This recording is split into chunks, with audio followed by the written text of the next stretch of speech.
In the tapestry of life, where every thread holds a story, America in Black and White emerges as a haven for the voices echoing through the heart of our communities.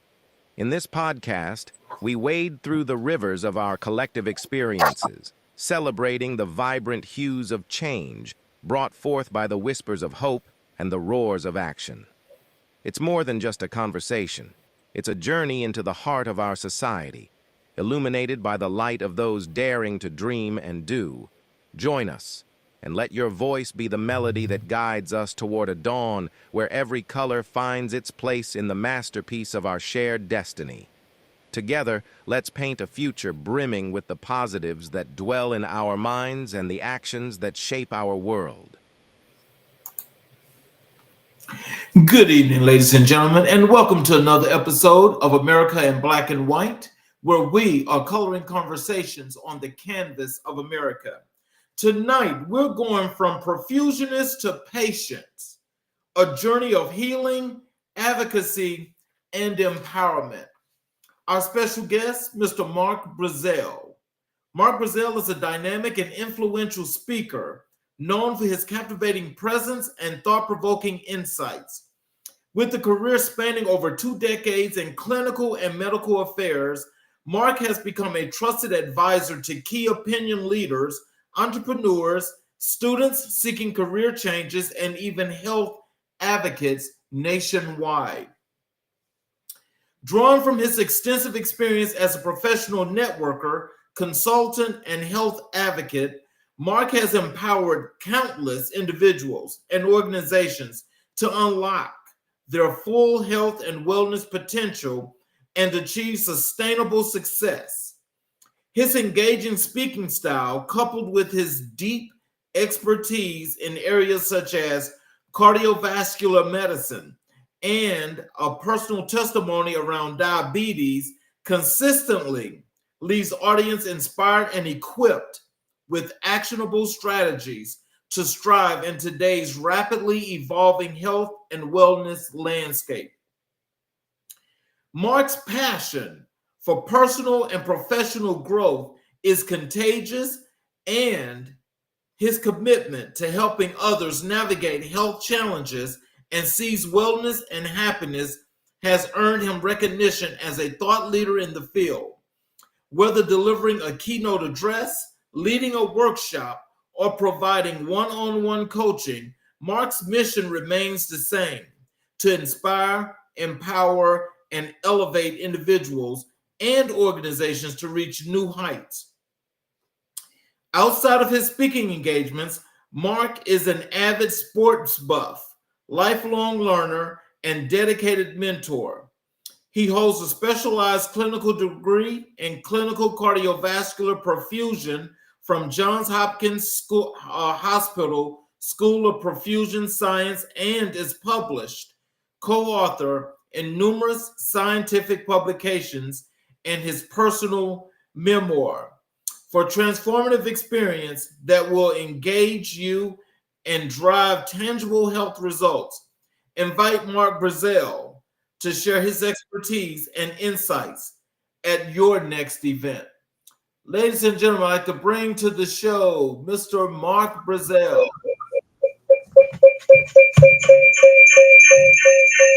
Hello, sir.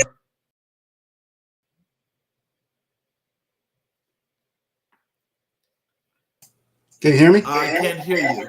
Okay, give me a second.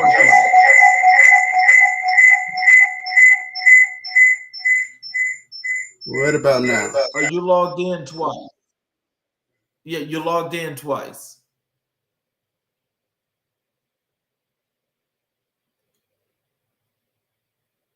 I can't hear you. I can't hear you.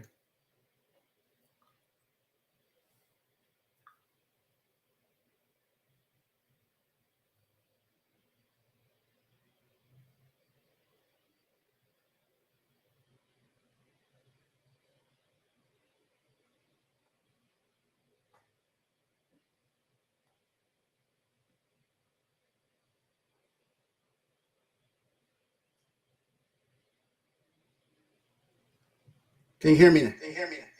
Yes, sir. Yes, sir. I can hear you. All right, let me shut this off because I'm not hearing you through my computer for whatever reason.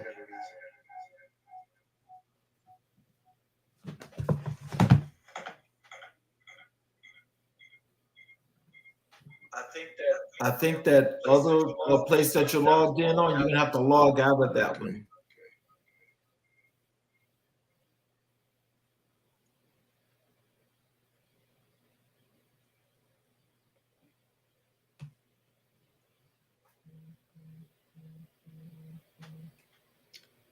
Yeah, I don't know what's going on.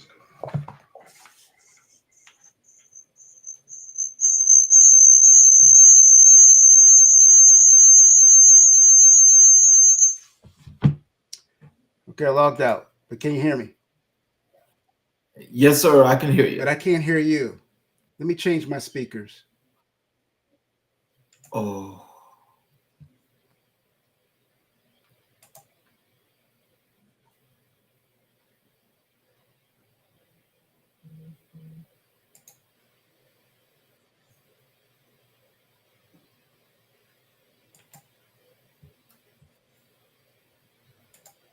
Okay. Can you hear You me hear me? now? Yes. I can't hear you. Give me one more second.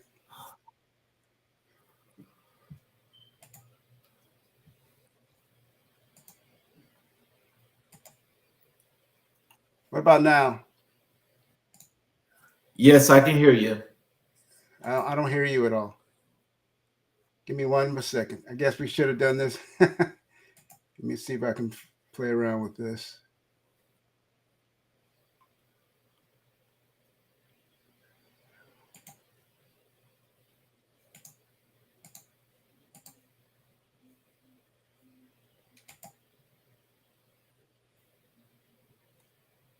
All right, what about now? I can hear you. I can't hear a thing. Is there another way I can log in Oh. so I can at least hear you? You see if you can log into your phone. All right.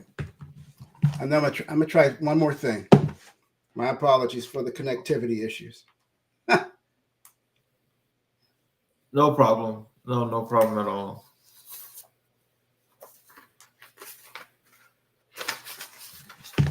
All right. What I'm going to try to do, because I can't log on to them simultaneously, otherwise I'm going to get the feedback. But for whatever reason, my computer is not picking up the audio, so I can see you, but I can't hear you. So let me try to see if I can work through that.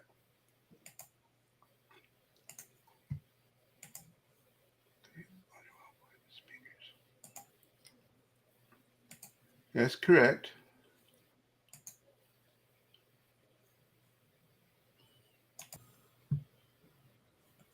Okay, what about now? Say something. Can you hear me? I am perplexed at the moment. Let me try one more thing. I'm going to log back on through my tablet, and I'm going to sign off on the computer and try that. That might work.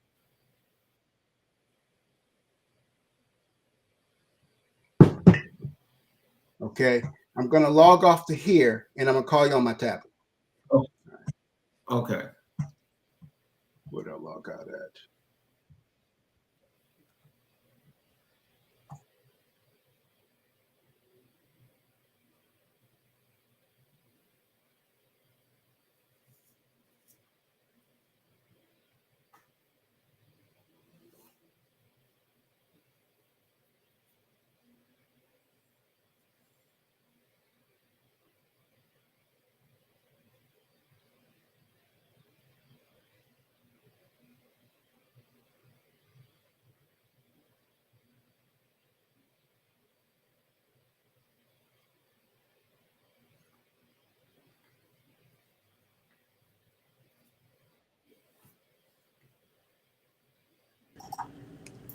Can you hear me now? Yes, sir. Right. Sorry about that. No problem whatsoever. Hey, look, what I read for your bio, is there anything you'd like to add to that before we get into I the didn't hear a show? thing you said. Okay. It's basically what you wrote.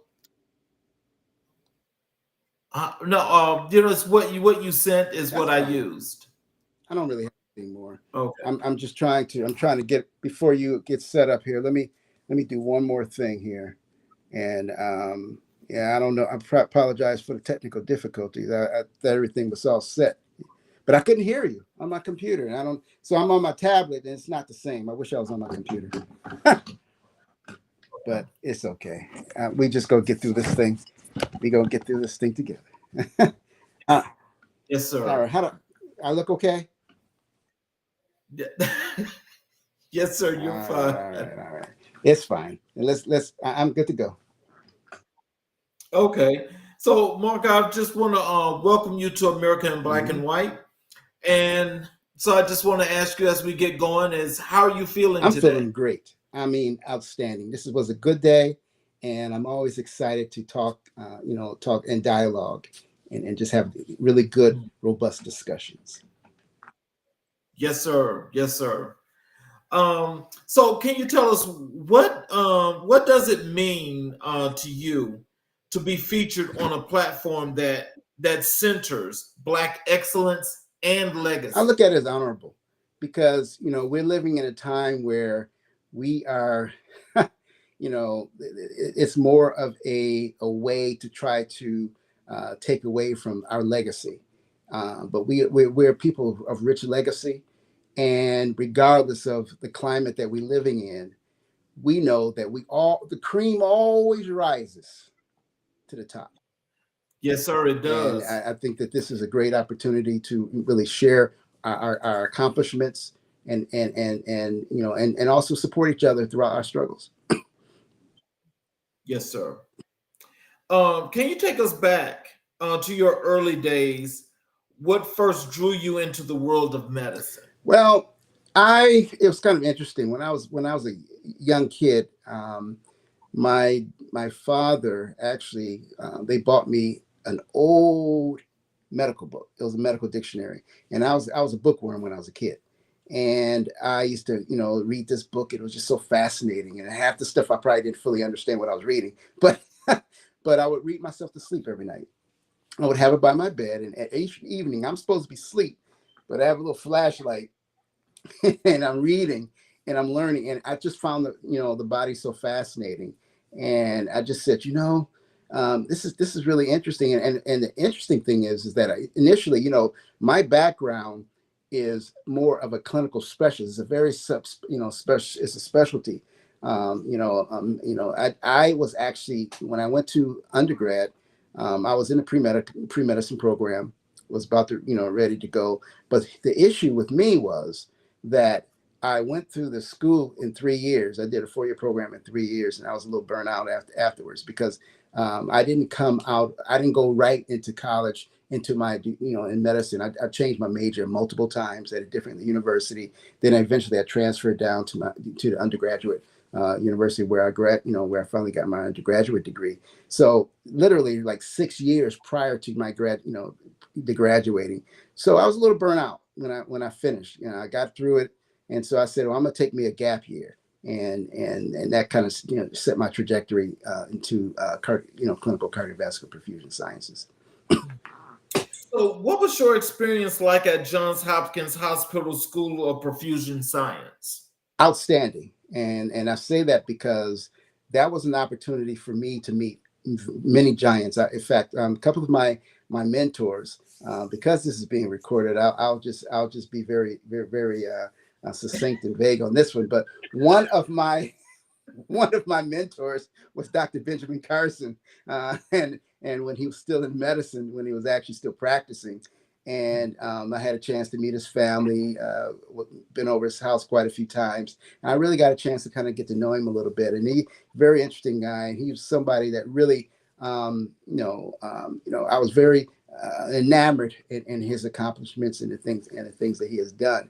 But another guy there as well that I had a chance to really get to know, his name is Dr. Levi Watkins, and he is truly, he's an innovator. He basically was the first African American, first surgeon, not even African American, to put in a defibrillator into a human.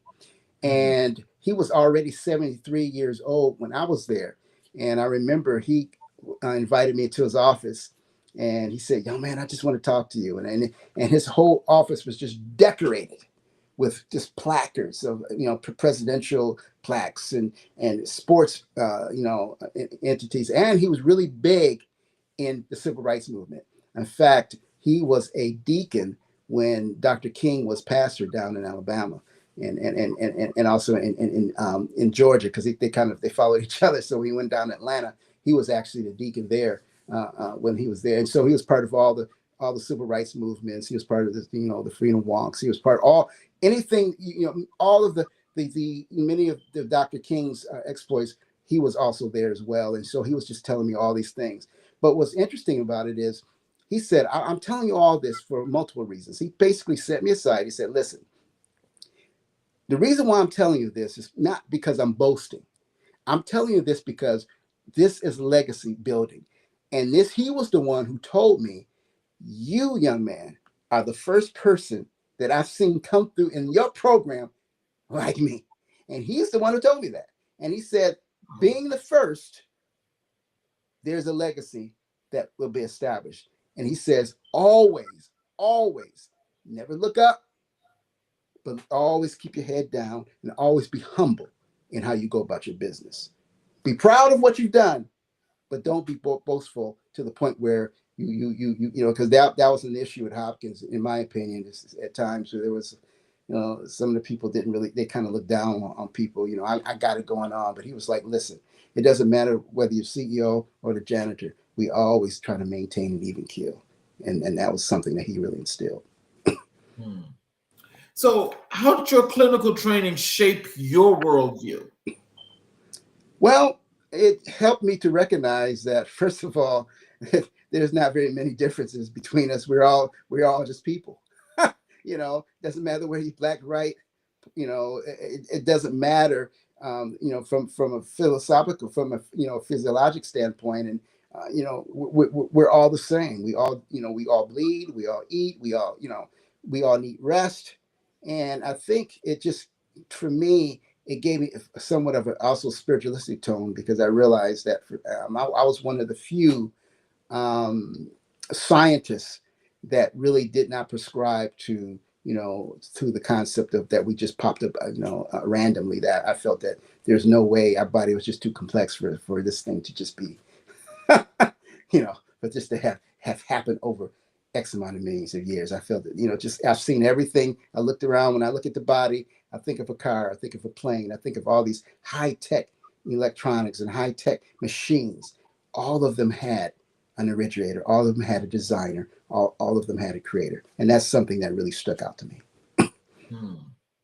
So what inspired your transition from perfusionist to patient?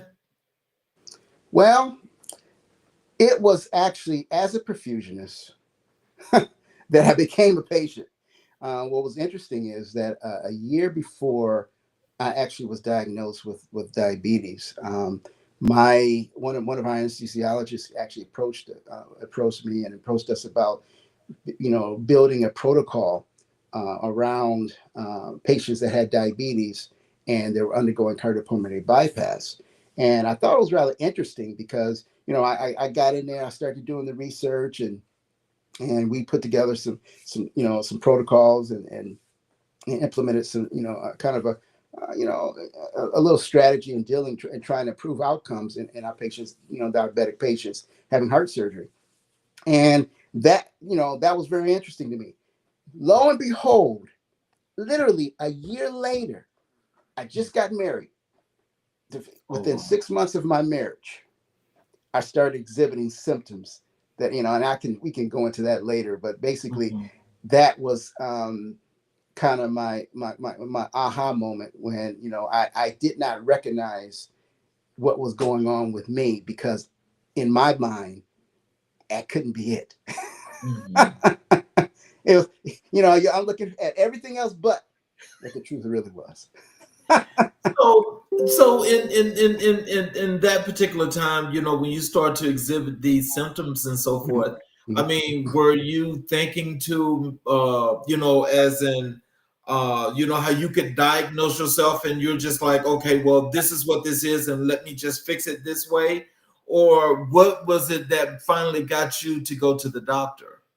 Well, what got me to go to the doctor was I was the first, I was exhibiting the typical classic symptoms. So initially, I had unexplained weight loss. I was losing weight. My clothes started getting bigger. I had this ravenous appetite. Now I was very active at that time. I was, I would ride my bikes. I was really avid biker. So I attributed that to my exercise. But when more and more symptoms started to present itself, that's when it started to become pretty obvious to me that there was more to the story.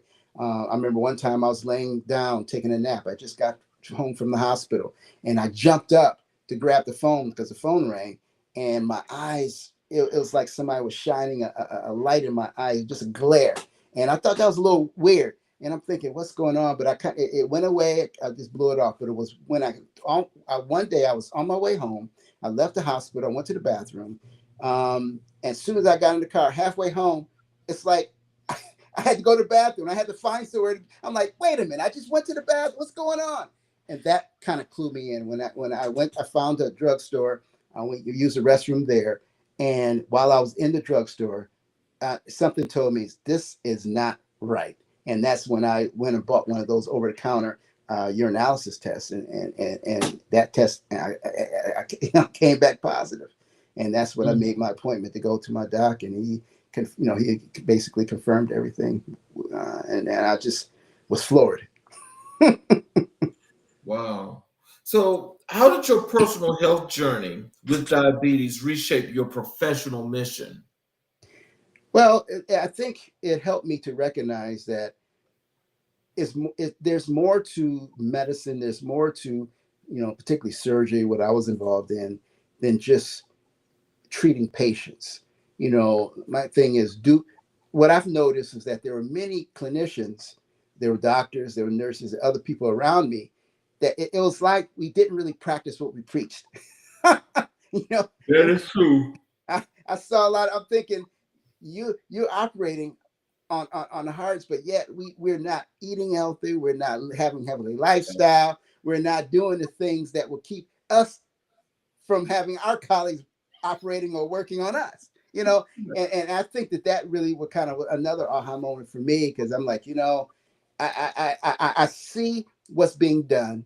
I see the impact of poor health, and not taking care of your health. And I made up in my mind that no, I don't want to be subjected to what I do every day. Right. And that really helped me change my attitude on many things. So, what was the most humbling moment in your health transformation? I think the most humbling, obviously, is, as a clinician now, former clinician, because I don't practice anymore. I was in a hospital for 10 years and transitioned in industry. But I think the most humbling is recognizing that, I have a condition that requires 24/7 observation. And Mm, and it's such a heavy mental impact to recognize that I could be so good for 6 days, even 6.5 days. mhm. And one mistake, one lackadaisical effort can have lasting impact, almost lethal impact. And I think that really, kind of blew my mind. Even as a type 1 diabetic, I was thinking to myself, if it wasn't for this particular drug, insulin, this hormone, I couldn't survive. And so that was kind of a humbling point for me to recognize that, I have a condition, but yet I'm able to by proper management and doing the things necessary, I'm able to extend and ward off all of the negative consequences, negative sequelae of this condition. That you can live with it, you can live well with it, but you have to pay attention to it. So how do you define wellness today? I think wellness is holistic. I think wellness is a clear mind, of physical capabilities, mental capabilities, and it's something for those who whatever your religion may be, but spiritual capabilities. I think that wellness is about being complete, being holistic, being total. Not just eating right, but also, do you get enough rest? Do you go out there and try to get some exercise? Do you try to, just trying to be balanced? I think wellness to me is a balanced lifestyle. I think that's a hard thing, though, I think for a lot of us, and especially when, something like, like diabetes forces you to get into this transition. Right. And so when you have to do that transition, there's lots and lots and lots of things that goes into that. But of course, we'll get into that a little bit later on to the show, because this is very, very interesting. Just as we're hearing this, because I know that this has got to be something for a lot of people to get some learning experiences from. Absolutely, yeah. So, what does living with purpose mean to you? Well, I think that many times we go through, many people say, well, I don't know what my purpose is in life. I don't know why I'm here. I'm just living my life vicariously. For me, living with purpose is understanding why you're here and also having an impact while you're here. I think too many times we have a lot of our young people who have lost sight of the fact that they have a purpose. Everybody was born with a purpose. And it goes beyond just doing for you. Many times for me, being purposeful is outward, not inward. Is what can I do for somebody else? How can I help somebody else? How can I educate or mentor somebody else? And I think it's important for us. A village takes individuals that invest and put time in those that aren't doesn't have the experience or as mature. And I think that's, for me, a purposeful living. Wow. So let me ask you this, because, it was something you said that was really key in that last statement. Mm-hmm. And that is people that don't know what their purpose is. Right. Do you think that that's something that's innate, or can people be taught their purpose? I think it's a combination. I think they can be taught how to identify their purpose. Okay. Because I think that what their purpose are their purpose. And I can't teach you something that's not innate for you. I can only help you to see what you are, helping you understand that, okay, maybe what I do, what comes easy to me may not come easy to you. And what comes easy to me, okay, where you help them understand, what do you like? What do you do? What rolls off your tongue? What do you do without even thinking? What do you do without even reacting? With your first reaction, how do you react? And these types of things help people to understand what their purpose is. And that's kind of my focus, is helping you to identify who you really are. Let's transition over to your work as a keynote speaker and thought leader. Yes.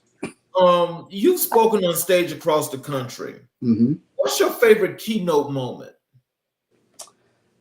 I think I enjoyed an opportunity. This was actually this year, matter of fact. This was back in February. It was kicking off Black History Month. And I was invited as an author to participate in a first time event that I thought would really establish.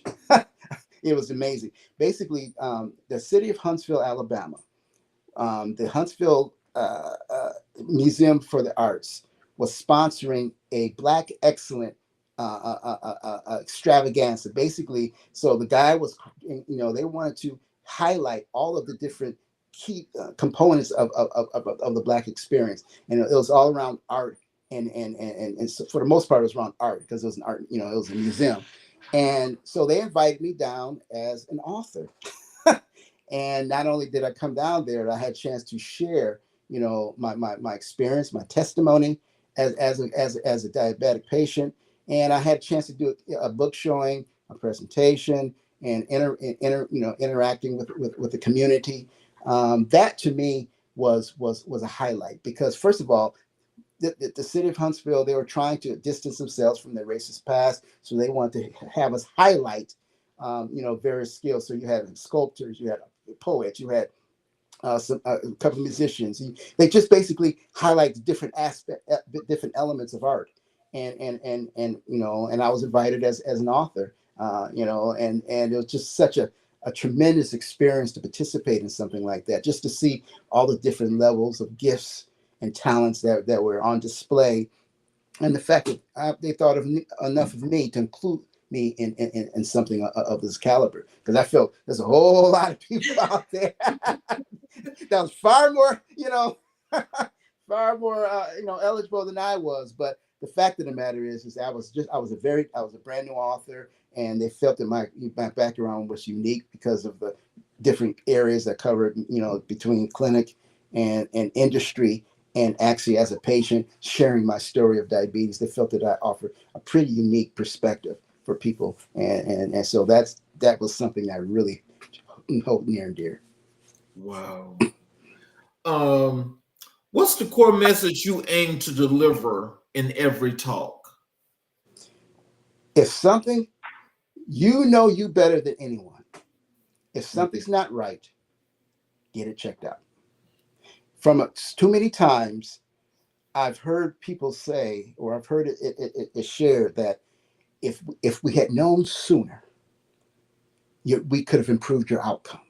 My philosophy is, I'd rather go and it be a false alarm or not a big deal than for me to go and they tell me, I wish that you'd come here 6 months ago.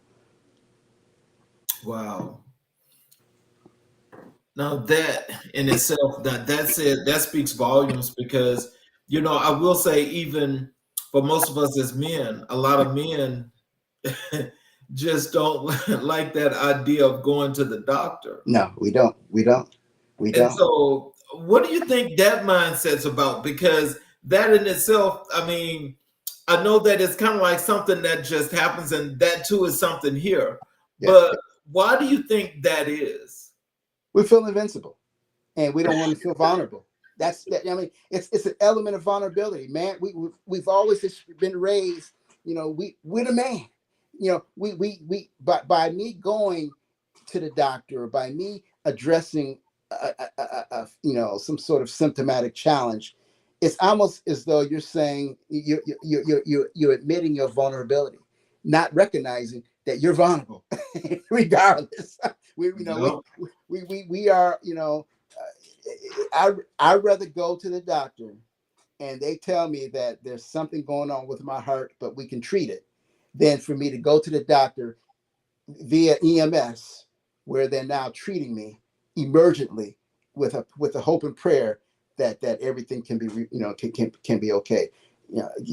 Give me some head ups, let me know what's going on. I don't like surprises, especially when my life's in the balance. Yeah, at least not that kind anyway. You got that right. So how do you prepare mentally and spiritually before stepping on stage? Well, first of all, I'm very spiritual, so I pray every day. Even before this podcast, I pray that His Holy Spirit would fill me, and I pray that He would guide my thoughts and guide my words, that somebody would be blessed. For me, everything that I do is to be a witness, and I try to, I when I wrote this book, one of the things I tried to do is I want to expose myself, which is the first time I've ever done anything quite like this, because this book really exposed me in my vulnerability, because I demonstrated how I was very upset, and how I was angry for years. I was an angry Black man for years when I was diagnosed. I didn't understand it. I was frustrated by it. I was new in my marriage. My wife was pregnant, and I'm thinking, really? But I recognize that we all have emotions, and I think it's important for me to, that's why I want to put that in the book, because a lot of people, that's something we don't talk about. There's a lot of people suffering in silence because we don't feel as worthy, or that maybe we're the only ones that feel this way. And so for me to prepare myself to go, and I want to make sure that people understand that I'm real, that I'm human, that I'm transparent, and this is my story. So, what role does storytelling play in your presentation? I'm very good at stories. I was always, I remember my wife would always tell me, Mark, when you tell a story, it's like everybody in the room is on the edge of their seat. They're hearing you, because I'm going through talking about things that happened in my past, or we're laughing about things, and they're like, people always, you suck up the oxygen when people are like, they're sitting on the edge of their seats when you're talking. And so that's something that I kind of incorporate when I go. I tell them, my experiences, particularly in this diabetes walk, because I tell them how the various trek that led to my diagnosis. I tell them a little bit how post-diagnosis, how not only is it, I think with diabetes and storytelling, I let them know that diabetes isn't just about you.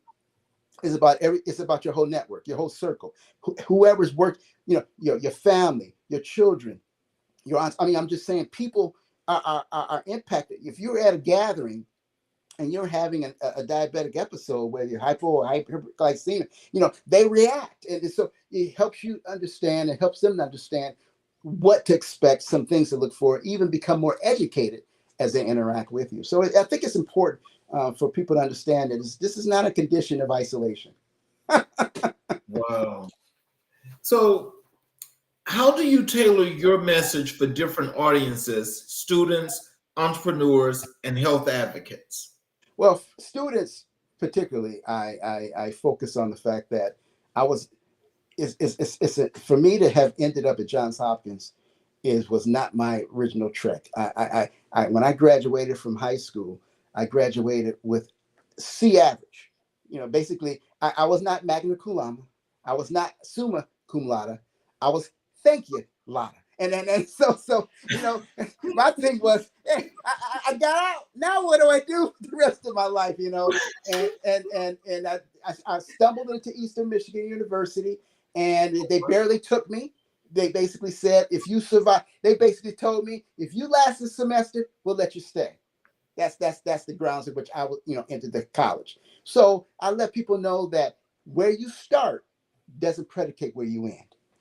Yes. Yes. Oh, I love that, because there's a lot of truth to that. Yeah. Mm-hmm. Mm-hmm. What's the most unexpected reaction you've received from an audience? I think the probably I'm trying to think what would be the most unexpected. I think probably people were, because I show there, I appear, with a level of competence, with a level of confidence. I think the most unexpected reaction is how people reacted when I shared the moments after my initial, a diagnosis, the moments of frustration, the moments of anger, the moments of where I was mad at the world. I was mad at my God. I was just mad. And people are like, wow, you seem to be so, got it together. I said, no. when there are times when I didn't have it together. And there's even times now where I get tired of the management that this condition entails. I get tired. In fact, the other night, my sugar was high, and then I'm trying to get it low. It was low, and it was kind of all over the place. And I was trying to do the right thing, but I was just mad. I'm like, this condition is so invasive. It's so disruptive. It's so I think all that, intertwines. But now I just try to, maintain an even keel. You always sit back and say, well, at the very end of the day, I'm still alive and I'm still able to interact with my family. And that's a blessing. Oh, wow. How do you balance vulnerability and professionalism in your talks? I think for me, it's about transparency. When I think about vulnerability, I think so often we in a society where we put on armors, we put on masks, we want people to see a certain element of us that is not embarrassing or demonstrates no vulnerability whatsoever. But the fact of the matter is, and what I've discovered, I've sat in a few what do you call them? Not these sessions where you kind of talk about your experience and like like Alcoholics Anonymous, but it's something for diabetes where you talk about your experience with diabetes, and when you see the people and you listen to their stories and you see how similar the stories are one for another, and you recognize that everybody is going through something that it may not be your exact steps, but they're very similar. And I think that to answer your question as far as the vulnerability component. Now, what was the second part of that question? And professionalism. Oh yeah. So that's how I tie it all up together. Is that I deal with this thing on a daily basis, but I'm still required to go about my life with respect and, like you said, professionalism. And I've survived. I've been in the industry. I've been in the hospital for 10 years. I've been in the industry for 12, 13 plus years on different levels within medical affairs. And I've always, even with the challenges of my condition, because there were times where my sugar may have dropped in a meeting and I can't concentrate or something. I have to have something that to kind of get my sugar up.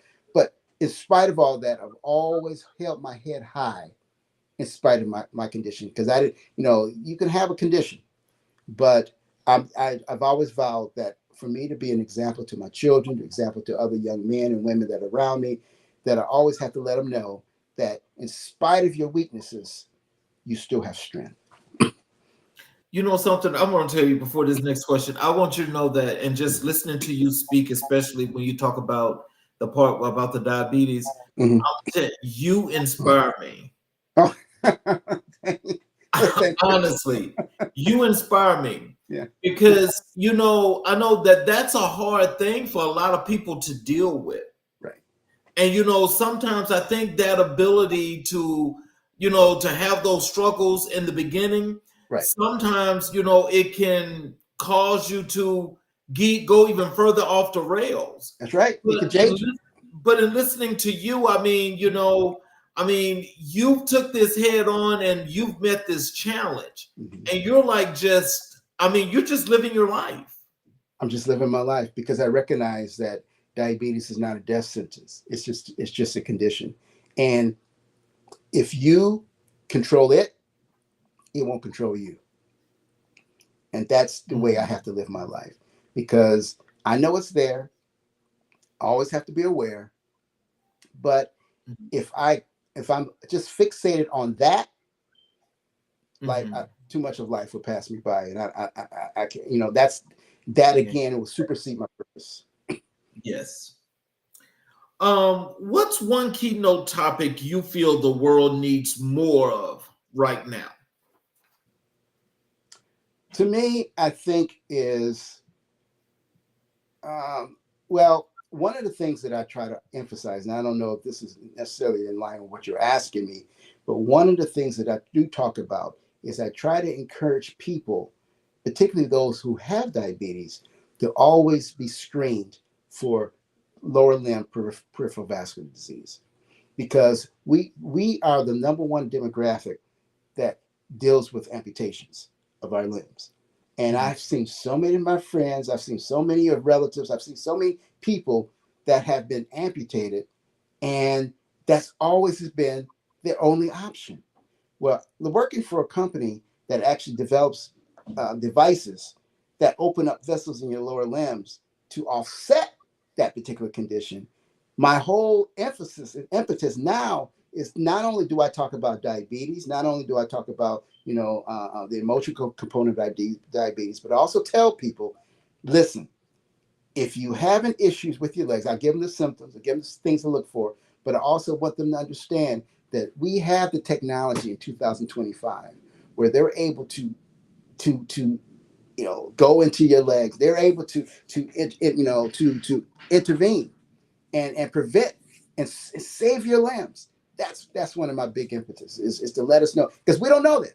I've talked to so many people, and they're like, "Are you really serious? Really? Yes, I'm serious. Yes, it's a real thing, and yes, we need to learn more about it." But everybody, if you don't learn about it, they may not even tell you everything about it, because many times your primary care, they don't even look at that as an option. But I try to educate. If you have a family member that's having these issues, there are options. If he doesn't understand or isn't willing to treat it, then get a second opinion. I'm big on second opinions.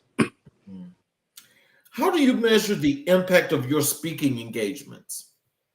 I think it's very impactful because I believe in trying to be real. I think that it's very, very, very impactful to really share your personal testimony. I'm not speaking from theory, from a hypothetical scenario. I'm telling you how it is, how it was with me, and that's usually how I share my story. I always let them know this is what I've dealt with, this is what I deal with, and this has been my experience. And I think that when I share my experience, I have noticed that it's been very impactful, because people have come up to me afterwards and say, "I've learned something today," or "I'm getting phone calls. Can you help me with this?" And oh, I'm dealing with that, or I have relatives that are dealing with this. And you just open my whole eyes to a whole another level of existence. And that's my purpose. My purpose is to educate. My purpose is to let people know that just I want you to be an informed patient. I want you to be an informed person. What advice would you give to aspiring speakers in the health and wellness space? I would just say that, the name of the game is prevention. The medical system right now is designed for intervention and for maintenance. But for me, my goal is to not be a part of the medical system. What can I do that will prevent me from ending up on a table, ending up in someone's emergency department, obviously outside of accidents. I'm talking about from a systemic physiologic component perspective. And so I would like them to speak on prevention. What can we do to mitigate some of these things? Not only prevention, but what are some other ways of dealing with some of the challenges that we deal with, whether it's heart disease, whether it's hypertension, whether it's trying to prevent strokes, and just some of the really serious conditions that are disabling or just debilitating. Trying to get them to really use your knowledge to not only to intervene, but also to educate them how they can do better. So let's transition to your medical consultancy and your clinical affairs expertise. Mm-hmm. You spent over 2 decades in clinical and medical affairs. Mm-hmm. What's changed most in that time? We're sicker. I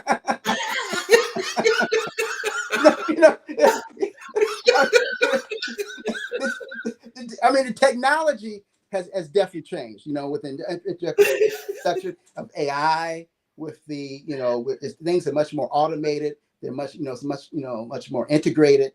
I was there when you went from transition from the written records to the electronic medical records. I went through all that transition. But I think reason why I say that I was saying we're sicker is because I remember when I started out roughly in the late 90s in the hospital and early 2000s, but usually it was late 90s. And I remember a few years into this thing, I remember it was almost like a shock to see a patient under 60 coming in, or even under 65 coming in for heart surgery. I mean, that was like, wow, this guy's young. This is crazy. When I left, just 10 years later, it went from a few times a year to multiple times a month. to the point even more so within a month. And it's even worse now. I mean, and I think that really surprised me how we There has been this more of an effort to try to improve health, but in spite of all that, people, they don't really, how can I put it? It's almost like it's not a problem until it becomes a problem. And so people live their lives vicariously. They do what they want to do. They eat what they want to eat. They drink what they want to drink, as long as there's no problems. The minute there's a problem, now all of a sudden you're laser focused on, oh, what's going on here? But if you had done a little bit more before then, you might have been able to mitigate and not got to that point.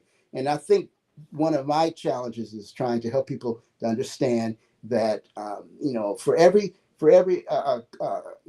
cause that everything that you deal with, there was an original starting point. It had a point of origination in etiology. If you look at break it down, how it was broken down, and I help people to understand that the earlier and that we can intervene on something, or even if it's just lifestyle, just cut back. Try not to be.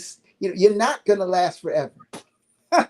You're not going to be 20 forever, So don't do things in your 20s that now you're scaling back in your 40s because you're trying to recapture and trying to recuperate from things that you've done in your youth. And that's kind of the overlaying theme that I try to encourage people that, when you have the time to do better, use that time to do better. Mm-hmm. Oh, wow. What does your role as a medical consultant typically involve? For me, a lot of what I do actually is advocacy, and a lot of people's come. Like I said, I'm not a physician, but I know how to talk to physicians, and so a lot of times, like for example, it started with my family. My family would call me and Mark, my mother, my aunt, our grandmother or whatever, somebody's in the hospital and they're talking to her, but she doesn't really understand what they're saying, and they telling her all this, and what does all this mean? And I always take the time to interject and say, hey, what are they saying? What's going on? And now with HIPAA, they'll usually will sign me off and say, okay, can you call the doctor and kind of get a better. And I always was the bridge to explain what they're doing to the family. And that's where it kind of began. It began right there at home. And I kind of expanded that out because I realized that was not unique to just the family, that a lot of people are, even in this information age, a lot of people are fed a lot of information, but that doesn't necessarily mean they understand the dynamics of that information. And so what I try to do is I try to take complex information, make it palatable where, anybody can understand it, and try to bridge that gap because, their goals and their purpose is treatment and intervention, but some are not very good at breaking down the mechanics of what's going on and giving them and breaking it down where it's palatable for a lot of people, because that's just, their mindset is different. And so I just try to be the middleman in that regards. So how do you bridge the gap between clinical science and community health? Well, one of the things I do is, just like I was telling you before, I basically talk to people and say, hey, the different things that we're dealing with, this is what they're working on. For example, diabetes. I'm a type 1 diabetic, and that's not something that I can reverse in and of myself, because it's an autoimmune condition. But what they're working on now is utilizing stem cells to kind of help regenerate, cells of the pancreas, where those cells now start to produce insulin. Where now they're having studies where people are within 6 months of this treatment are now completely cured of diabetes, of type 1 diabetes. So for me, I just like people to be aware, okay, that now that if you're a diabetic, maybe it might not be a bad idea for you to utilize some of the technology, kind of stay on top of your condition. I use my phone because this is my meter. For my CGM that I have a Dextron, monitor, and it monitors my sugars, and it's a great trending tool for me. It helps me if my sugar's too high, helps me if my sugar's too low, helps me just to stay cognizant of what, just making sure my health is where it needs to be, my levels are where they need to be. So these are the types of things I help people understand, that there are things out there that can make life better, that can make make this managed condition much easier. And I just try to help them understand some of the latest advances that are going on without having to read all these technical reviews. I just say, hey, they're working on this and they're working on that, and we just have a discussion. I try to make it just a conversational versus technical. So what's one innovation in cardiovascular medicine that excites you? I think, the thing that excites, I think I'm probably most excited by the innovations in diabetes, but in cardiovascular medicine, I think the thing that excites me the most is that simple things can go a long ways in health. I think we're living in a society that a pill determines, or they use a pill as a barometer of health. Yes. A pill for this, a pill for that, a pill for this pill, and the pill because this pill causes this. So here, this is a pill for. I tell people all the time, what excites me the most is the age-old remedies are still effective. Getting out there, go for a walk in nature, works every muscle, including your heart. Breathing fresh air, sunshine, getting rest. That excites me the most, because it's age old, and in spite of the complexities of various disease presentations, unless it's something that's we call it congenital, that you're born with, most likely it could be reversed by diet, by exercise, and by lifestyle. So that, to me, is the most exciting thing about cardiovascular medicine, because I think that, yes, the innovations are great. Yes, the interventions have become much more sophisticated. But the core end, even in cardiac surgery, for example, I always thought it was interesting that we were. I call myself a plumber, because we basically, the vasculature. They put you on a machine, and they basically, when they go in with heart surgery, they actually will provide. They'll reroute blood and go around blockages and that sort of thing. But never there was the emphasis of, don't come back here. What caused you to come here in the first place? If you change your lifestyle, and it goes right back to that could prevent you from coming back again. And I think too often times we really underlie the preventative component of all of this. And intervention is great, and it's nice to have intervention, but if you can live a lifestyle, a holistic lifestyle that prevents a lot of these presentations from happening in the first place, you can stay away from the cardiac cath lab. You can stay out of the OR. You can stay out of the ER by just making some simple, wholesome changes in your life. How do you advise key opinion leaders and industry professionals? Basically, key opinion leaders are basically, they many of these guys are experts in their particular therapeutic area. For me, for years, I was what they call a medical science liaison. So I was basically the go-between between the company. I was the field-based representative of the company on the medical side of the fence. You have field sales and you have marketing, which basically more commercial. The medical side focused more on just data dissemination and sharing of data, and discussing our trials, discussing our drugs or devices, depending on what you're supporting. And so my goal was to go, and my purpose was to go and communicate to them medically what you were just saying before, from a technical sense of, this is what we're doing, this is what we're looking for. Are you interested in doing research with us, or if you have questions about this new particular therapy, we want you to try our therapies, whether they try it for a little while, and then give us feedback on how do you like it, do you not like it, what are some of the challenges you see with it. So all that was kind of the go-between that I used to do in the from a professional standpoint. What that has done for me in a private scenario is open up the opportunity for me to know how, first of all, how to identify, how to reach out to certain people. I know how to network. is providing me and also I still have relationships with a lot of people. I know how to navigate the hospital. I know how to, the certain people that I need to talk to, even making referrals. There are times where people have called me and said, Mark, do you know a good cardiologist? I said, sure, I know somebody. And I can reach out to their people and say, hey, would you be willing to see this person, that person? Many times they'll bypass, many times, I can bypass the long laborious process that it'll take them and get a fast track right there. So I mean, basically being able to communicate with these guys on a collegial level where it's not just about sharing information, but also it's becoming a respected colleague and peer to peer. So what's your approach to ethical consulting in the medical field?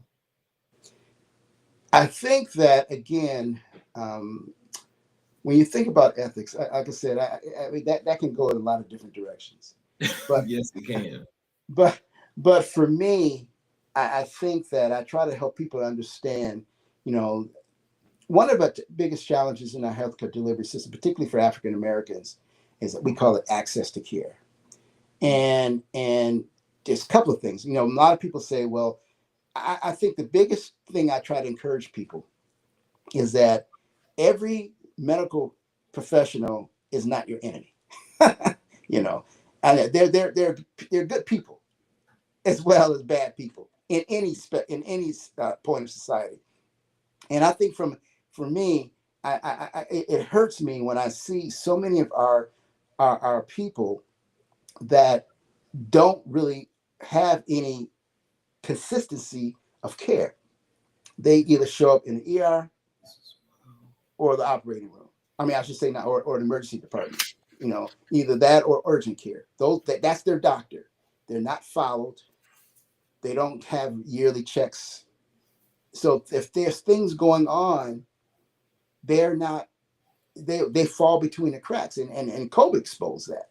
We had so many people that had underlying conditions, didn't even know it because they hadn't been followed. They hadn't been at a doctor. So COVID just added to the whole myriad of complexity, causing poor outcomes and increased mortality. So I think that for me, the ethical component is helping people understand that, you have to at least get checked out, at least have someone follow your care, at least recognize that there are ways and there is access to, to care. And I think too often I think one of the biggest challenges from the ethical standpoint is when I was with a company that we were developing a product in support of sickle cell anemia. And that was a huge area of issues because so many patients, there was such a divide because these patients were in constant pain. And when they go to the ER, they looked at suspiciously, oh, you're just here for drugs. You're a drug addict. No, I hurt. That's why I'm here. And I think, again, I was very involved in trying to help ER docs to understand the dynamics of sickle cell anemia, and that these people, they just want to be comfortable. They're not drug addicts. And that's again another component of the huge ethical challenges that exist, that we try to work through. But it's helping people understand that I'm not here because I'm an addict. Mm-hmm. I'm here because I'm a patient seeking help. Well, you mentioned something earlier when you mentioned COVID, and not that it ever went anywhere, but now it's back on the rise. Yeah. And that new strand that's out now is causing an enormous amount. What's affecting everybody here in the what they call it here in where you breathe at the breathing area. Exactly. Exactly. One they call it the razor edge, something like that, because basically people are getting a really sharp sore throat along with some of the other presentations. Yeah. And so with that being on the rise, and as you mentioned before, as of what happened in 2020, with that being on the rise, I mean, how many more things you think could actually go wrong with that? Because they're saying that some of these people from the 2020 effects of COVID have got this thing that they call long-term COVID. Yep. And so I'm like, well, how the hell does that work? Well, you got something where you don't know what it is, right? But it's affecting you and it's causing you all these different issues. Right. So with this one being more respiratory, and let's just, and let's just talking about this because I know we're not doctors, but I mean, like, what do you think some of the effects of that could be? Well, I know one of the things that really went under the radar for COVID, and I know this for a fact because a few years ago, back during that time frame, there were some scientists. There was a guy from Colorado, and there was another group of scientists in Boston, and they were doing research, and they discovered that, and it really wasn't very well publicized, but the biggest issue with COVID back then, and I still think it's still an element of it, is that they were more focused on the infectious component of COVID, but didn't recognize that COVID was causing coagulopathy or issues in the coagulation system. So many times, in fact, they had done. There was this group that did, numerous autopsies on COVID-related deaths from ARDS, or acute respiratory distress syndrome, and they found out that they didn't necessarily die from inflammation; they died from poor circulation in the capillaries. The capillaries, the blood. So they put them on 100% oxygen on the ventilator, but the oxygen it wasn't very effective because the capillary circulation was very sluggish, if that. And so these patients died. They basically suffocated to death. So I think that again, not fully understanding the dynamics of these conditions, and everybody focusing on over here instead of looking over there. In fact, if you remember when Trump was in office the first time, when he contracted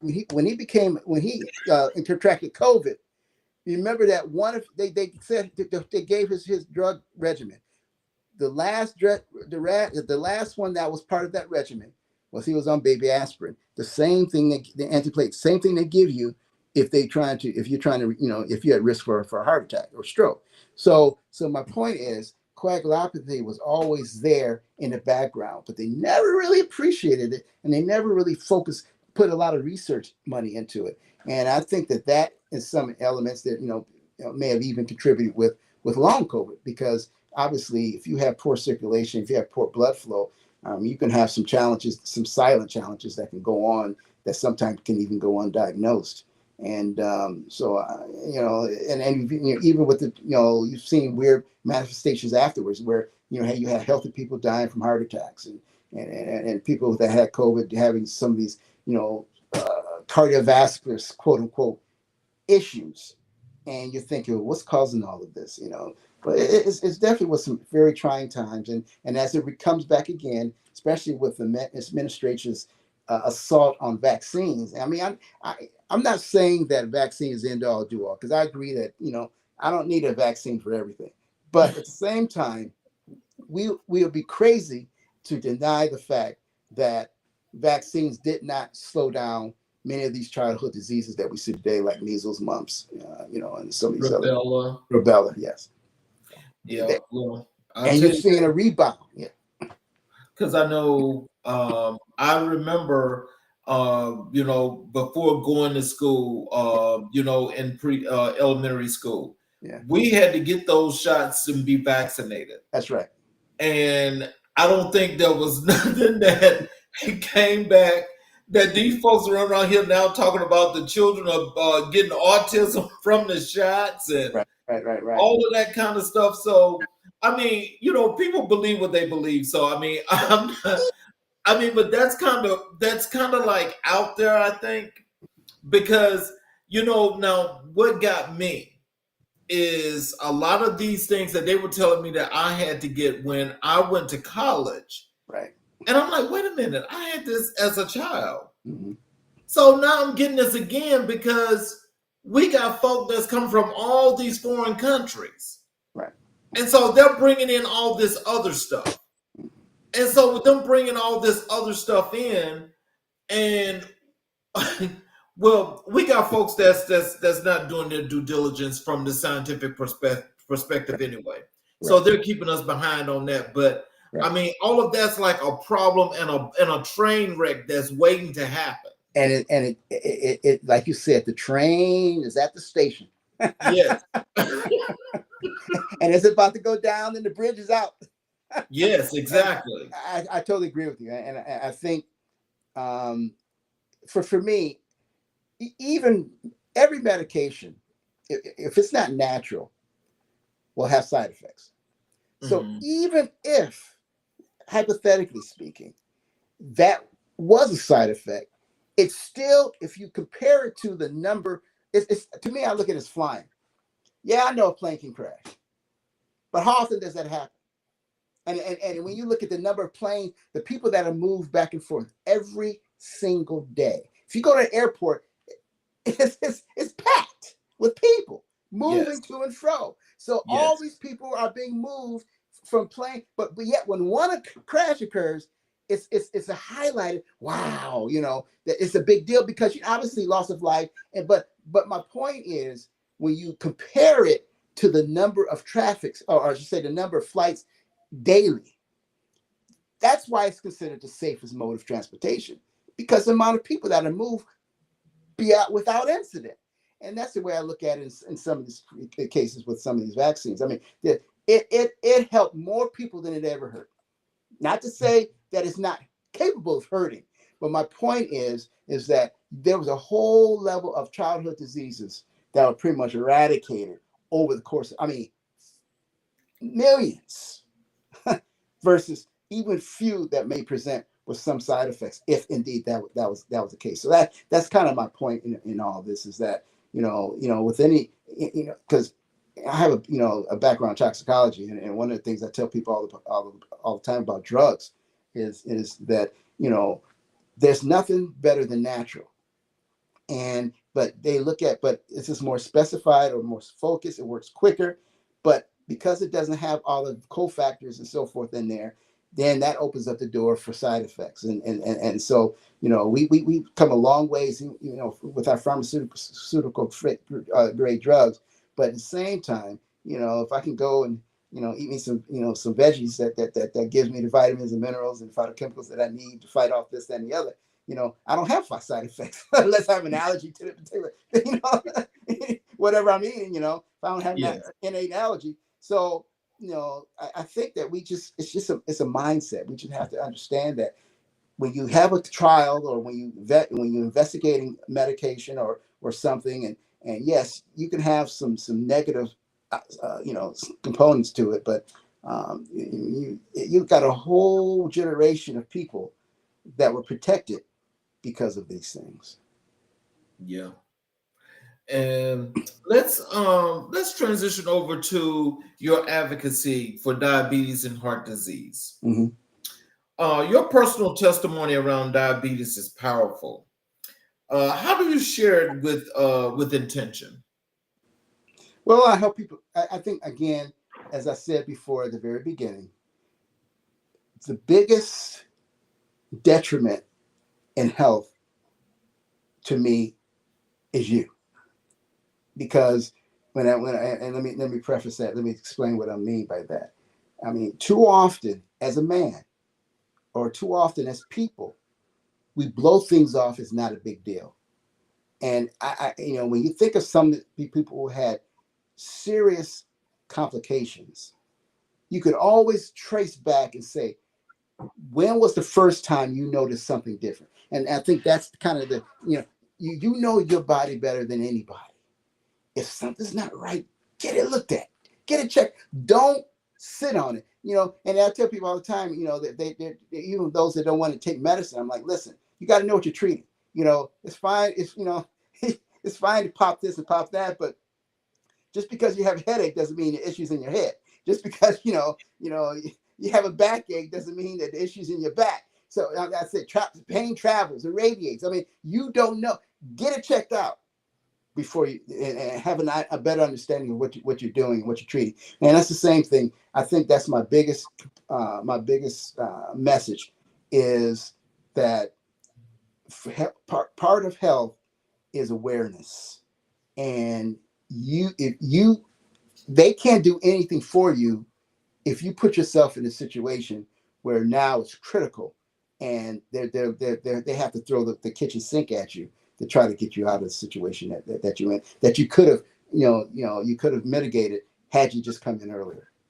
I mean, obviously there's certain situations where, it's emergent and it just happens like that. But still, many times those emergent situations are a result of things that everything doesn't happen immediately, particularly for cardiovascular disease, that when you're thinking about blockages and that sort of thing, that's not something that happens overnight. It happens over time. And sometimes in the occurrence of that, or the building up to that point, that critical mass, sometimes you begin to notice things as, your endurance is good, or you experience some pains, or if you exercise or stuff like that. If it seems a little out of sorts, don't sit on it and say, well, it's not a big deal, because it may be. What's the biggest misconception about living with diabetes? That that you can't really live.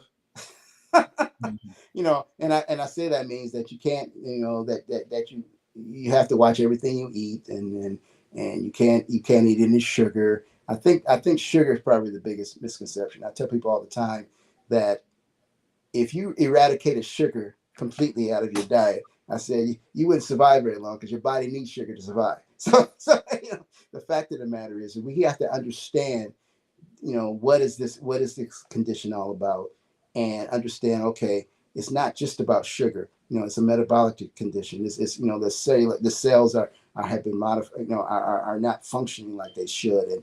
And for a person with type 1 diabetes, the body's attacking itself and knocking it out of commission. There's some people that become diabetic just from drug interactions. They've taken a particular drug, and the body reacted in a crazy way and knocked out the pancreas. So I'm just saying there's so many, but I think the biggest misconception is how diabetes presents. They think that, well, the only reason I got diabetes because I ate cupcakes too often.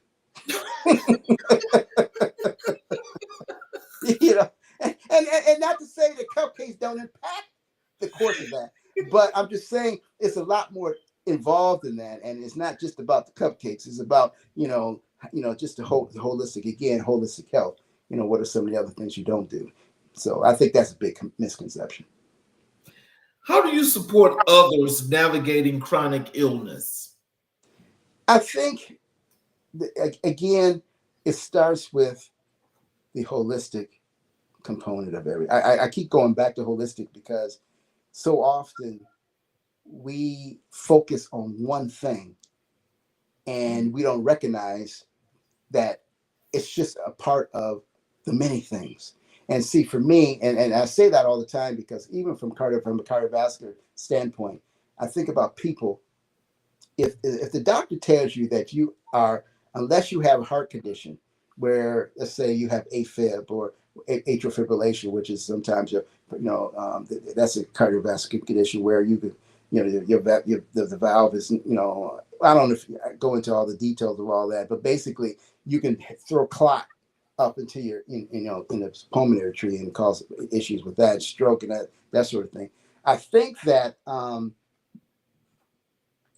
I think people have to understand that, like I was saying before, if you're at risk for stroke, you're also potentially at risk for a heart attack.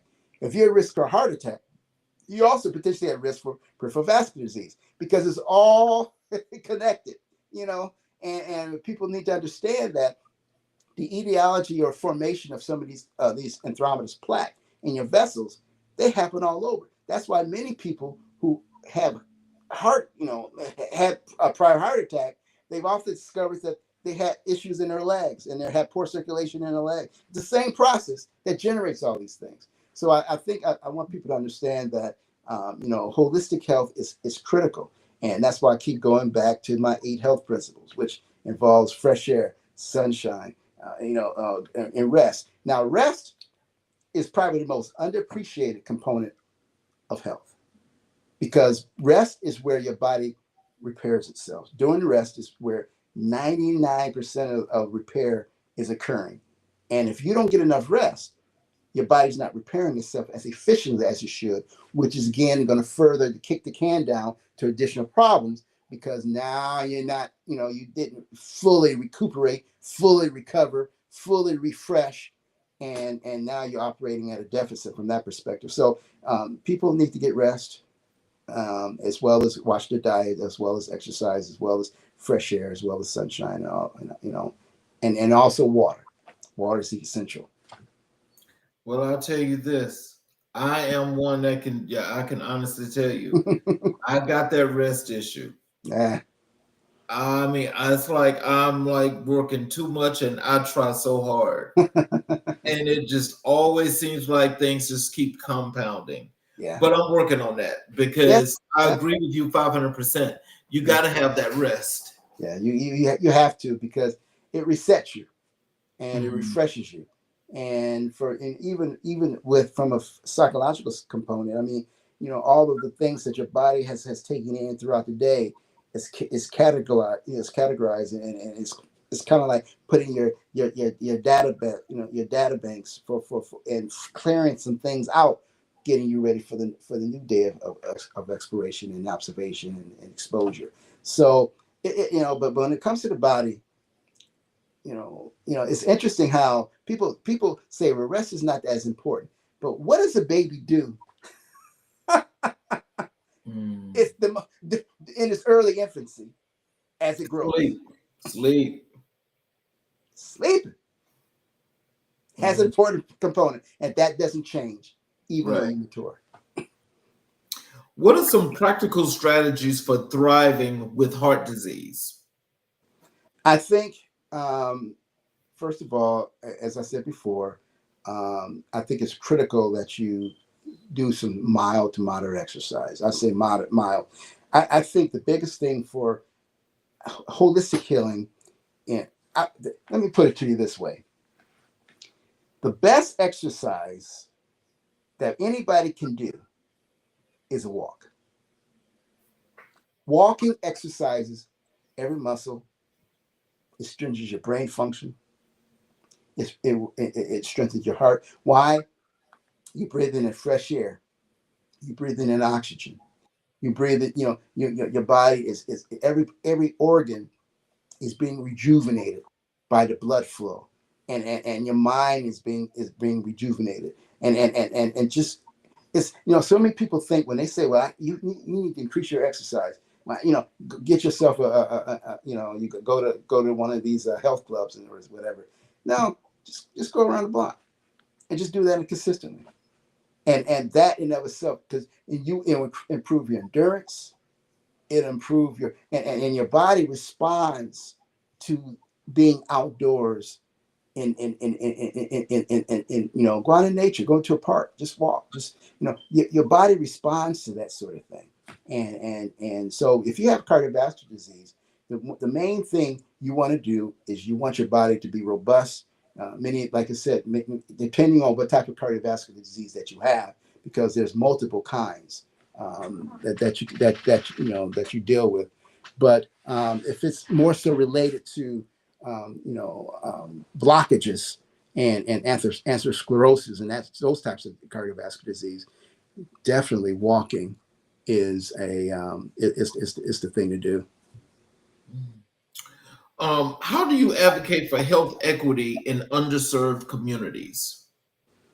I think, again, it's partnering with advocacy groups that help to educate, talking to at churches, particularly, in inner city churches, everybody being part of health ministries, going and talking and being part of health fairs, where you're educating people, that come to some of these health fairs, giving them a glimpse of what they may not be getting, in their regular, regular lifestyle. So I think taking a part of community events, community engagement events are very, very, very critically important for me as well.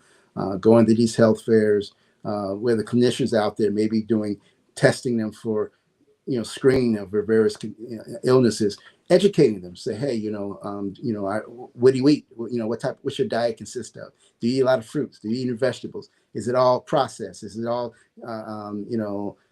fast food? And just educating them on what is the best way to best types of diets to go to impart in, and just lifestyle. Is your kid in front of the screen? Is he doing a lot of screen time? Is he just watching video games, or is he out playing games and playing sports, or just out there just enjoying fresh air? Just giving people a different perspective. So what role does faith play in your healing journey? Faith is all in my healing journey, because I realize that for me, I feel that God made me and he knows what's best for me. And I look at him as the manufacturer with the warranty. And he's basically given us health principles in his word. That's clearly tells us what our original diet was. It tells you how our diet deviated, and also tells us what is necessary for us to stay healthy. Because there's many examples in the Bible where he says that, there were times when even the Israelites, they said there were none sick among us when they went into the land of Canaan land. And so my point, and he says that I will bless you, with good life if you follow health principles. So, if we abide by the one who made us, if we pull out the owner's manual, just like we do with our car, and that's what's so interesting for me, is that we take better care of our cars. Yo. Than we do ourselves. We change the oil every 3,000 to 6,000 miles. We rotate the tires. We do what we have to do to keep these premium machines running. But when it comes to us, it doesn't matter. How do you use your platform to amplify awareness around cardiovascular health? Basically, I tell them that it's very, I tie in how closely related it is, particularly for diabetes. Diabetes and cardiovascular disease, they go pretty hand in hand, because one impacts the other. With the sugars, highs and lows, that impacts vessels, that impacts the vasculature. So they're very, one can impact the other. So what I try to do is help people understand that I'm a diabetic. I'm always, I'll run a higher risk, but I can offset that by lifestyle changes.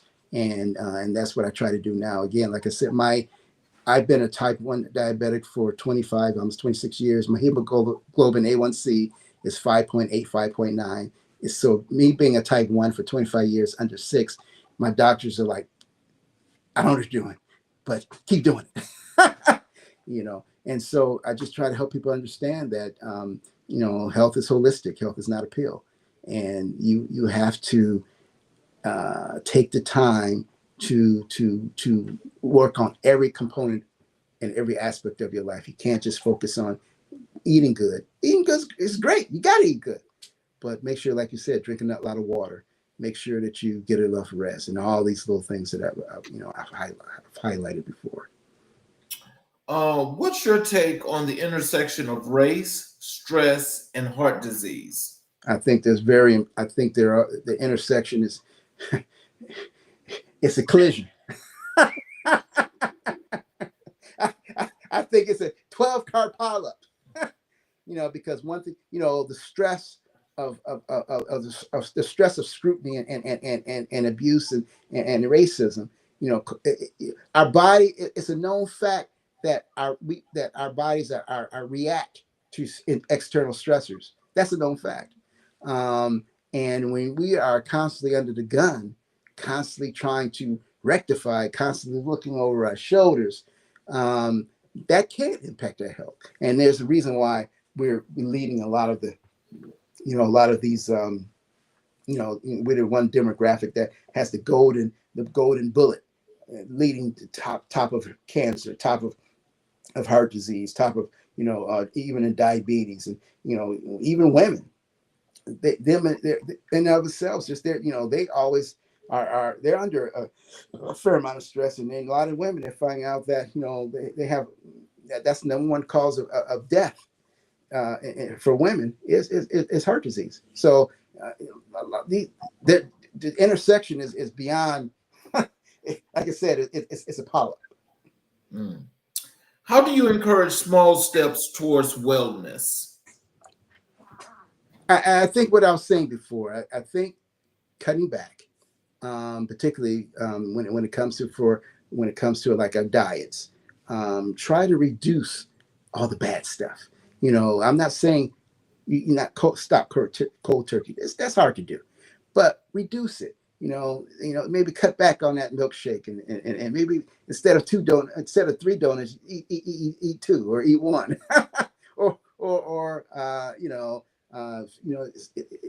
ribs. Kind of cut back on the ribs. Try to cut back on a lot of the heavy red meats. Eat more fish. I mean, eat more lean foods. Eat more vegetables. Grab a salad.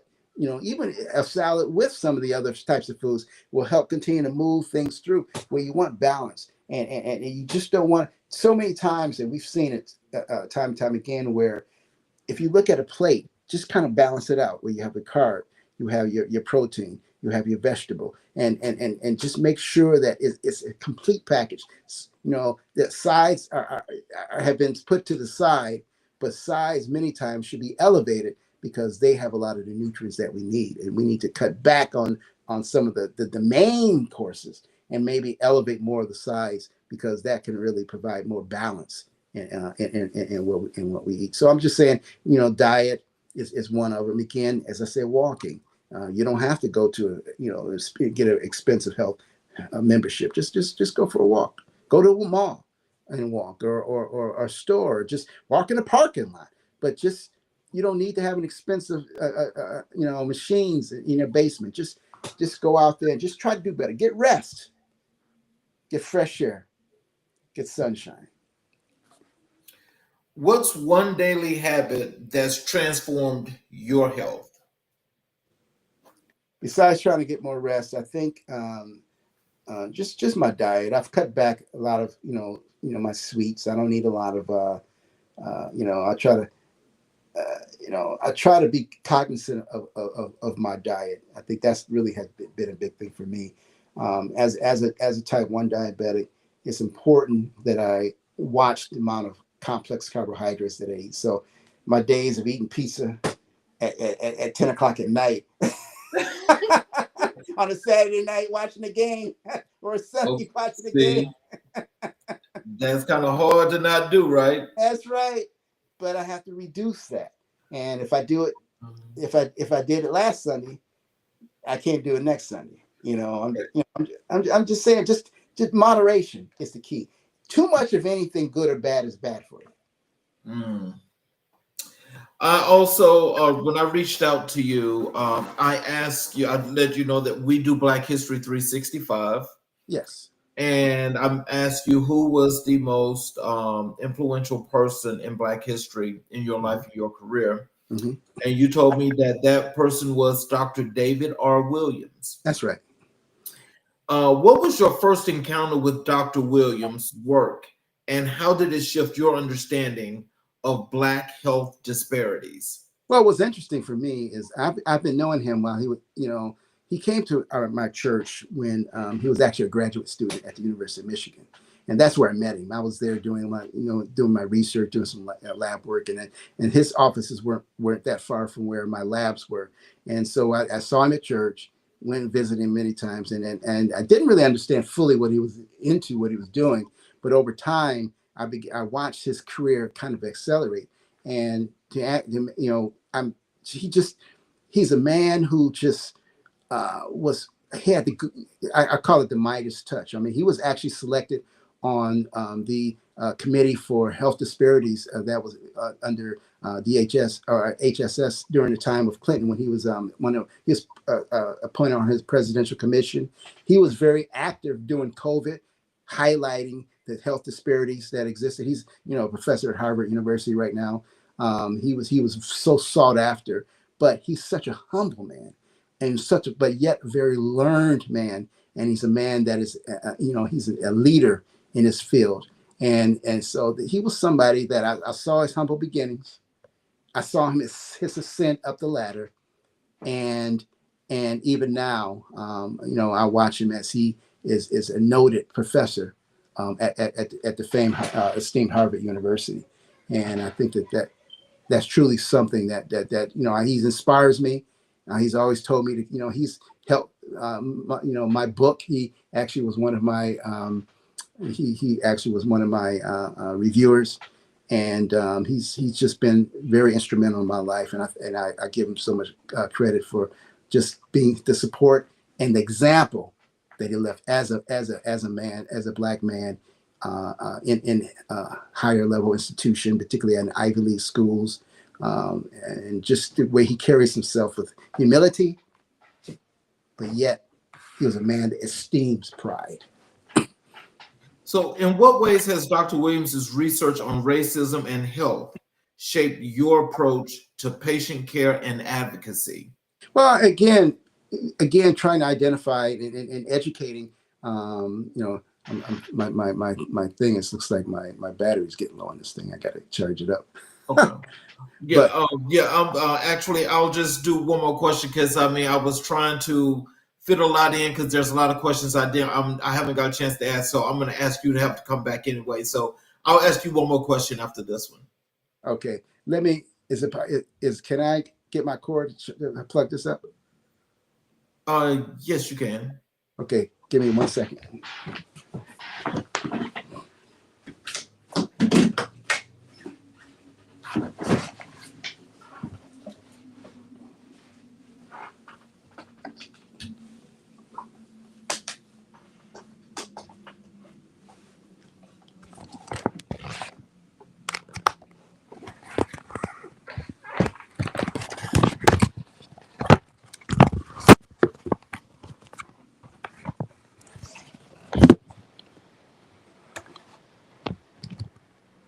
All right. How's that? Okay. Can you see? Or is that bothering you? Let me see. No, you're fine. All right. Okay. And what was that question? In what ways has Dr. Williams's research on racism and health shaped your approach to patient care and advocacy? Well, he definitely highlighted the need for advocacy for me. I think that my biggest, again, focus is to help people to navigate the current healthcare system. And so what I try to do is try to reduce barriers to access.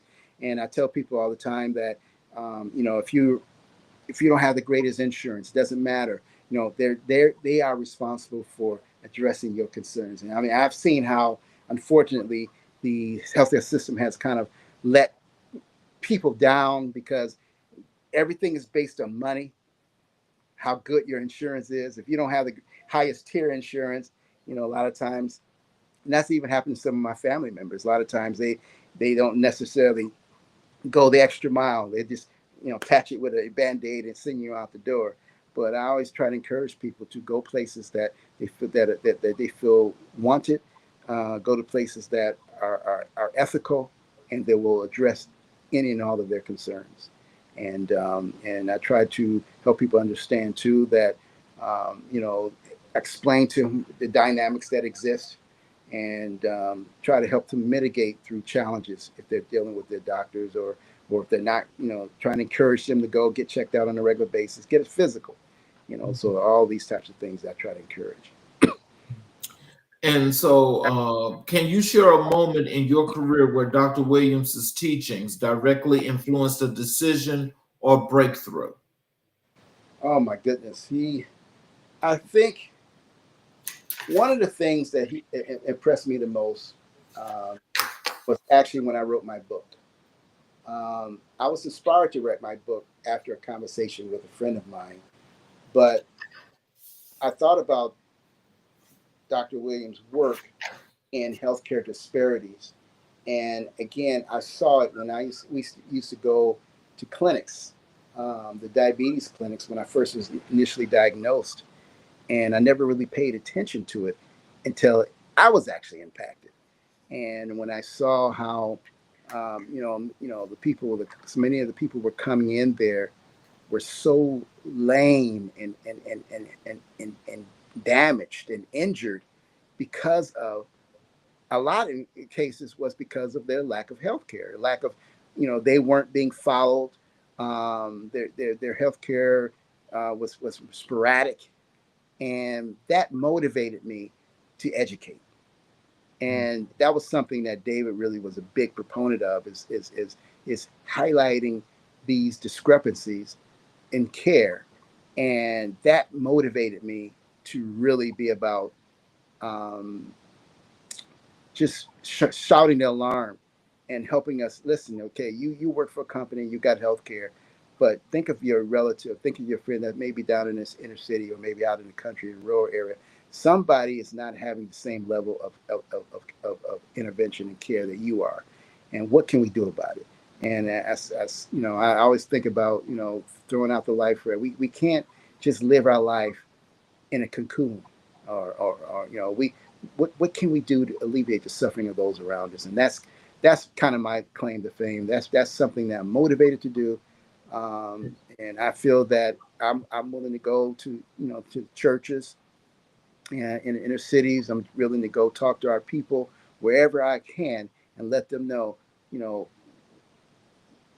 we have options, but we have to be, we have to work together, and we have to utilize the resources that are out there. There are resources out there that can help, and help us to be in better health. And that those are the types of things that I'm motivated. And David's, was a big, he's a big proponent of that, because he was one to believe that we all deserve proper access for care in this country. So, in closing, are there any words of wisdom or encouragement that you have for our audience? You could tell them how they can connect with you on social media, your website, how to get your book, things of that. Yeah. Well, first of all, as far as I say words of wisdom, I would say that keep in mind that your health is your greatest asset. And many times we take our health for granted. But if you think about look at your health again, like you look at a premium car. If you bought yourself a Ferrari, which most people maybe not be able to relate to, or even if you bought yourself, something to get you around the neighborhood, the fact of the matter is that if you don't take care of that machine, if you don't take care of it, it's not going to work well. You're going to know, eventually, that you're not putting in the time and the maintenance necessary for it to be sustainable. But so I just tell people all the time that your health is your greatest asset. If you want to be there for your children, if you want to be there for a husband, be there for a wife, or a father, be there for his daughter or son. If you take care of yourself, that puts you in the opportunity. That puts you in the. You'll have the opportunity to live your life to the fullest. And I think that we all can do this thing if we take good care of ourselves. We, like I said, and my final comment would be, you better than anybody. If you see something that's not right, get it checked out. And so if you want to get in touch with me, my website is www.mdblive, connects, connext.com. And just shoot me an email. My email address is mark.brezzell@mdbliveconnects.com. You can email me anytime if you have questions that you have. But by all means, reach out to me. I'll try to get back with you. I believe in in education, health advocacy. I try to. If you have any medical questions, I can refer you to the experts that can address your questions. I have a lot of friends. I have a huge network from my work of friends that I have all around the country, hospitals, big academic centers all around the country. So I can be a great resource for you. And also I'm available to speak if you want me to come and talk to your whatever group it is, whether it's employees for wellness, or if it's a church function where you want to have a health day, or just a seminar. I'm willing to do that as well. I'm available. I just want to share this information. I'm a diabetic. I'm a former clinician, and I spent years in industry. So I've seen the business side. I've seen them building, as they make all these devices and they make all these drugs. Also, I've been in a hospital treating patients with various issues, particularly around cardiovascular health. And now I am, I'm an advocate to go out there and share my testimony and let you know that you don't walk this trek alone. That I've dealt with it, and I relate to you, and maybe we can dialogue and help educate each other. Well, I want to thank you for lending us your time, because this has truly been a great learning moment, and I can tell you for oneself, and I definitely appreciate you. But I definitely wish and I hope that we can have you back on the show again. I'll be back. Because there's lots and lots of questions here that I had that I wasn't able to get to, and I know that I went over my time with you, but it's fine. I really appreciate you being here. No, I appreciate the invitation, and anytime you just let me know. Will do. So for those of you that are watching on the YouTube channel and any of the other channels that you're watching on, I appreciate you guys for watching and taking time out in your day, in particular for watching this episode. Yes. Because it's this episode here where Mark is talking about the advocacy in healthcare, especially with diabetes and heart disease. Once those things that affect our communities oh so badly and so severe are things that we really need to not just take heed to, but to get our arms wrapped around them and get them under control. Yeah. I mean, I can honestly say, like myself, how it was a learning moment for me. I hope that it was a learning moment for most of you, if not all of you, because there are some things that we can all take from this that we can all improve on, but we can also get better and make ourselves be that person that we once were from a health perspective and live a whole lot longer. Yes. As he mentioned, these are not a death sentence unless we take them for granted. Yes. So for those of you that are watching on some of these channels, especially some of the YouTube channels, if you have not yet subscribed and gotten all the notifications, I ask if you would please do so now. I would definitely appreciate that, because what it would allow you to do is to actually get the opportunity to watch all the shows live as they happen.